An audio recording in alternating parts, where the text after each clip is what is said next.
having you join me. Remember, Chat with Olajumoke is a place where we talk about all things better living. Right, so on this week's episode, I'm going to be talking about handling confusions. I'm going to be talking about things that I do when I'm in a place of confusion. Confusion is something that we cannot run away from as human beings. You get to a certain place, you're at a crossroad, you don't know what do you want to do, how do I go about it. That's a place of confusion. So I want to share 4 things that have helped me personally, or that usually help me, because of course at one point or the other in your life you will definitely get confused about something you want to do, right? So things that help me, 4 of them. The first thing is accepting the place that you are.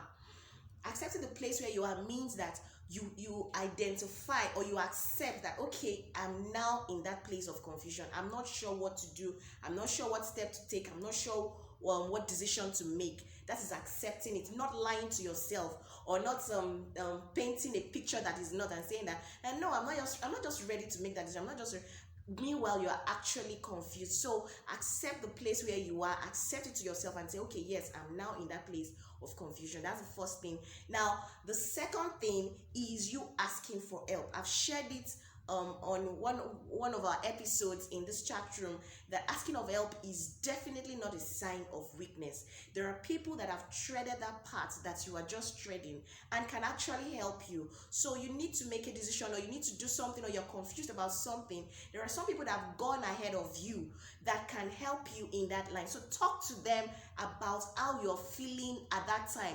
Talk to them about what you're going through at that time.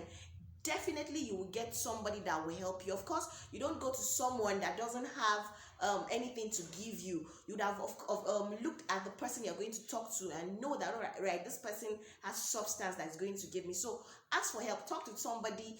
It could be a leader in the church, it could be a mentor, it could be somebody that you just look up to out there, and say, okay, I'm in this place, I don't know what to do. And definitely you get some help from that place. You get some insight on how to make your decision in that your confused state.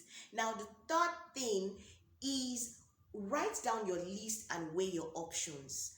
Now there's something about writing. Something is in your head, you take a biro and your paper, and you're writing, okay, this, I should do this, okay, I want to do this, I want to do this. So you write all your options, and then you now objectively look at it and start crossing out the ones that you think are not good enough. Okay, this one, no, it's not good enough. This one is okay, you can leave that one. This one, no, it's not good enough. And so you start crossing out the ones that you feel are not good enough. Now you're now left to, after crossing out all those ones, you're left with maybe 2 or 3 that you feel, okay, they are good enough options that you can use at that moment.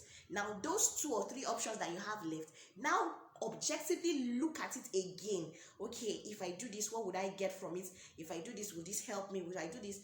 Trust me, you are 80% upward to the place of you making the right decision or taking the right step. Now the final thing, which is the most important thing that helps me, is asking the Holy Spirit for guidance. The Holy Spirit is our best friend.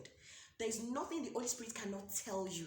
There's nothing the Holy Spirit cannot teach you once you have a relationship with the Holy Spirit. I have a relationship with the Holy Spirit to the extent that once I'm looking for something, I probably dropped something somewhere and I cannot remember where I dropped it, and I say, Holy Spirit, just open my eyes to where I kept this thing, or just tell me where I kept this thing. And before you know it, I found the thing, I find the thing already. That is the relationship that I have with the Holy Spirit. I know many of us have this relationship, and some of us that don't have this relationship can develop that relationship. If you don't have that relationship, of course, you cannot have a relationship with somebody and ask the person for something if you don't have a relationship with the person.